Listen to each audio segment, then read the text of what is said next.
Let's drive to the Arctic Ocean on Highway 10, more commonly known as the Inuvik Tuktoyaktuk Highway, which connects Inuvik to Tuktoyaktuk in Canada's Northwest Territories. Inuvik and Tuktoyaktuk are small remote Arctic communities. Highway 10 is an all-weather gravel road that since 2017 allows vehicles year-round access to Tuktoyaktuk and the Arctic coast high above the Arctic Circle. Inuvik, on the east bank of the enormous Mackenzie River, sits on the northern edge of the boreal forest, just before it begins to transition to the barren lands of the tundra. Inuvik, with a population of 3,400, is connected to the south by either airplane or a 457-mile or 736-kilometer drive along the Dempster Highway to near Dawson City, the Yukon.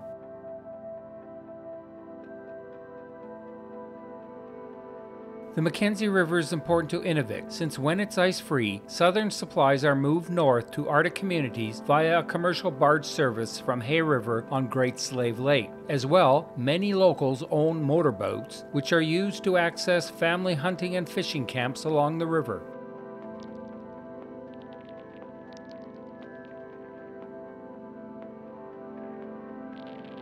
Perhaps due to climate change, beavers are moving northwards, well north of the tree line. As their population expands in the Arctic, they are dramatically altering ecosystems. Inuvik, whose name translates to place of man, is chock-a-block with interesting sights, be it buildings, vehicles, or people.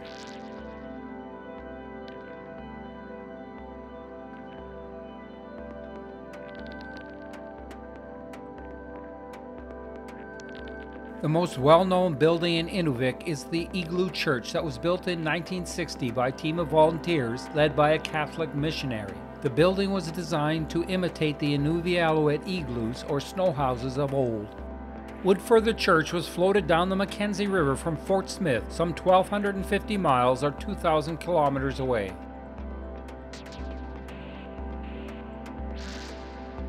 Northmart is the main store in Inuvik and one of the largest employers in the community. It is a general store offering a wide range of merchandise, ranging from outdoor supplies, snowmobiles, ATVs, animal pelts, clothing, and groceries. The juxtaposition between snowmobiles and children's bicycles, ATVs and furniture, and animal pelts and clothing is unknown to Southerners.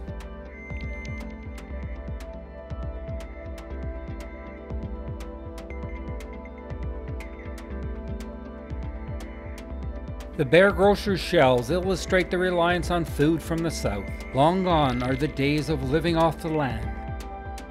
Due to the high cost of transportation to the north, groceries are 2 to 3 times more expensive in Inuvik compared to the south.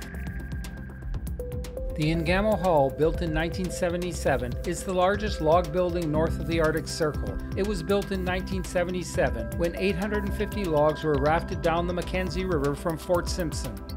On the roof of a small business in town is one of the best employees' lounges anywhere, at least when it's not snowing. As elsewhere in the Arctic, vibrant colors can be found on buildings. Such colors have been found helpful in dealing with depression of inhabitants who have to deal with months of darkness during the long winter months. Many northern youth want the experiences available to southern youth. Most vehicles sent north stay there forever, just like this 1963 Thiokol snow coach, which was used for USAF personnel transport on the Dew Line. Most of the houses in town are spread out, unlike the packing together of houses in many southern cities.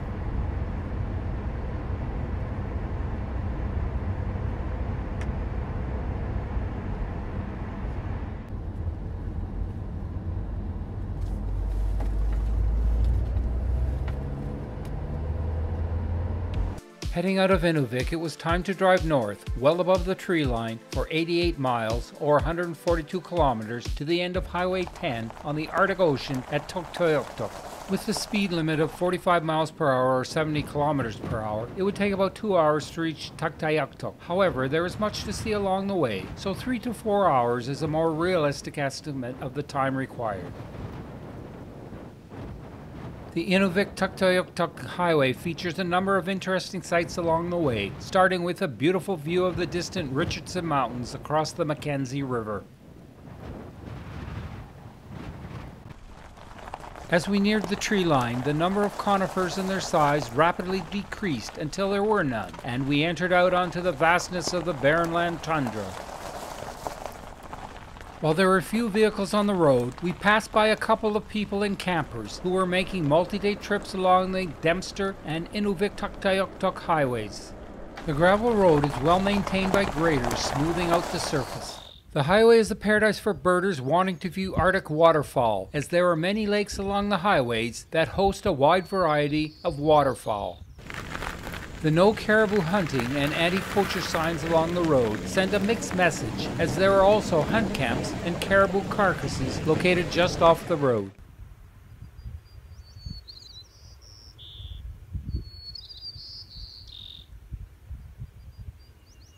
Most of the 1.2 million barren ground caribou in Canada live in 8 large migratory herds, which migrate seasonally from the tundra to the taiga, which are sparsely treed coniferous forests south of the tundra.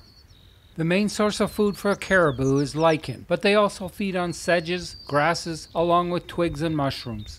The barren ground caribou is a major source of food for the Inuit, who were formerly known as the Eskimo.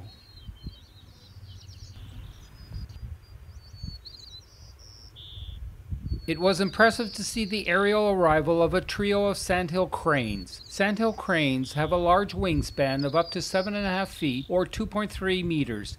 After landing, the herbivorous cranes set about foraging for seeds and like foods in the shallow wetlands. They can stand up to 4 feet high or 1.2 meters. Fallow ropes spin in circles to form a vortex to drive plankton up to the surface for them to feed on. Apart from size, the beautiful male and female red-throated loons look identical. The barrenland tundra was sloughing off its mantle of ice and snow.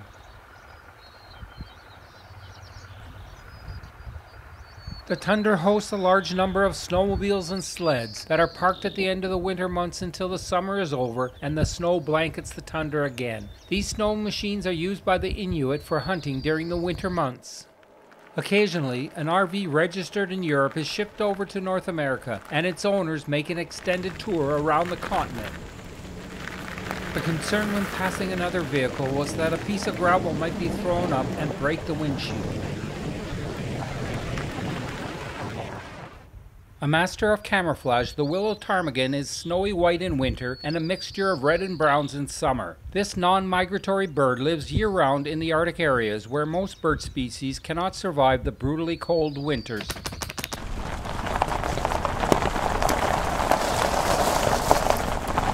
Arctic ground squirrels survive the harsh Arctic winters by hibernating for over half the year. Apart from characteristics not directly involved in reproduction, most bird species exhibit sexual dimorphism, be it physical size, weight, color, markings, or behavioral traits. The commercial semi-trailer trucks on the road aren't stopping to see the waterfall, so they barrel along and come right up behind you like the malevolent tanker truck in the 1971 movie called Duel. Fortunately, unlike in Duel, the truck driver isn't trying to kill you.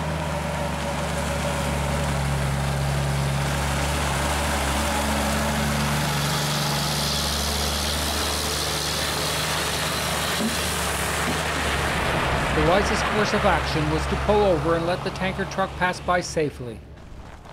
Nearing Tuktoyaktuk, the highway rises up, and suddenly appearing over the top of the hill is the bulk of the Inuvik pingo, the second largest pingo on Earth. Inuvik rises to a height of 160 feet or 49 meters. For centuries, the pingos have acted as a navigational aid for the Inuvialuit, traveling by land and water across this area. They were also of a convenient height for spotting caribou on the tundra or whales offshore. Pingos are the result of underground ice pushing upwards on the sub-permafrost saturated ground. The ice core of the pingo grows to maturity over several thousands of years, only to eventually decay away. The lake beside the pingo was alive with waterfowl, including the greater scaup and the tundra swan. The great scaup is a diving duck that breeds in the tundra. The origin of the name scaup may stem from the bird's preference for feeding on scalp, a Scottish word for clams, oysters, and mussels.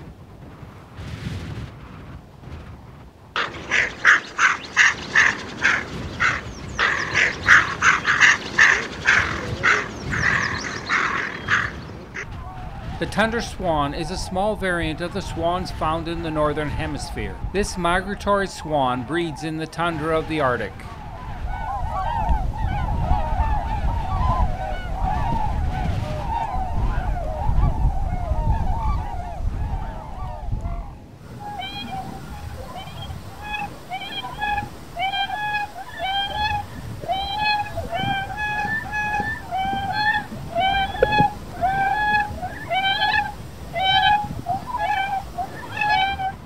The tundra swan is beautiful in flight, and when migrating, these swans can fly at altitudes up to 5 miles or 8 kilometers in a V formation.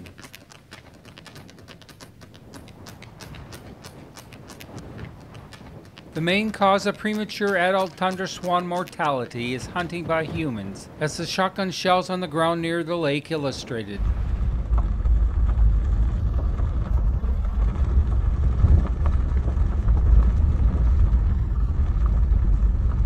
The permafrost and high cost of fuels make for limited options on how to dispose of town waste, so there is a prominent dump just outside of Tuktoyaktuk. Fuel, which is the lifeblood of life in Tuk, is brought in by barge from the south during the annual sea lift.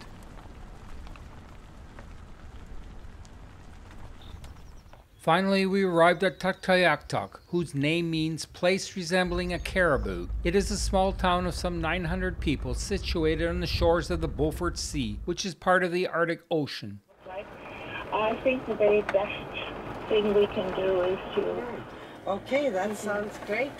Nice program for sure. So thank you very much, Ilona, and best of luck with that. Yes, thank you so much, and thank you for having me today. Okay, thanks again. Okay, thank you. Bye-bye. Bye. That was Lona Sorensen. She's running a gardening workshop for elders in Yellowknife starting on Monday, and if you want to participate, you can...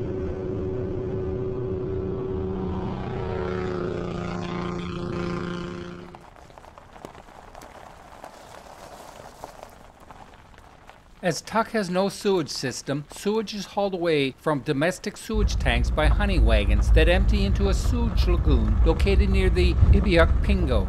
The Northern Store is the main store in Tuk, and like the North Mart in Inuvik, it is a general store offering a wide range of merchandise, including outdoor supplies, clothing, and groceries.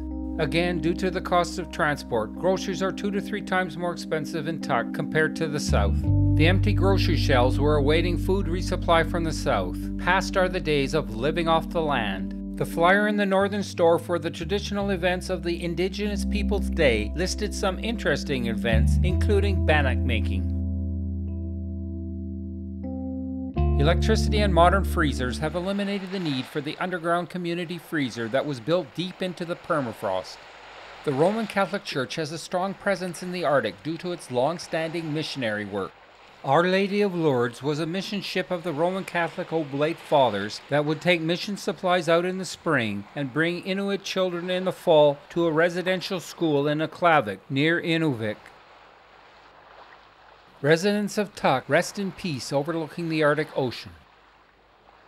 Finally, we arrived at the shore of the Arctic Ocean, which, as the signpost shows, is far from anywhere.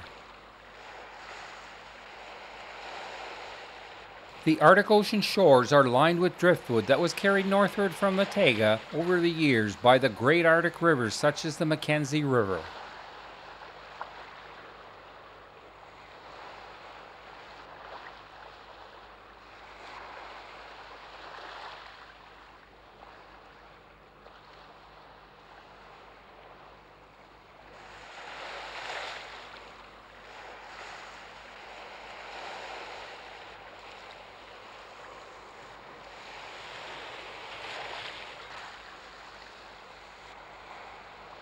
Starting in 1957, Tuktoyaktuk had a Duline radar site installed to help detect Soviet bombers attacking over the pole. This has now been changed into a North Warning System site. Finally, it was time to leave Tuktoyaktuk and make the return drive to Inuvik, where this interesting trip would end. As there was near 24 hours of sunlight, nightfall wasn't an issue on the return trip. If you enjoyed this film, please subscribe and like. There are many more similar films available on my channel.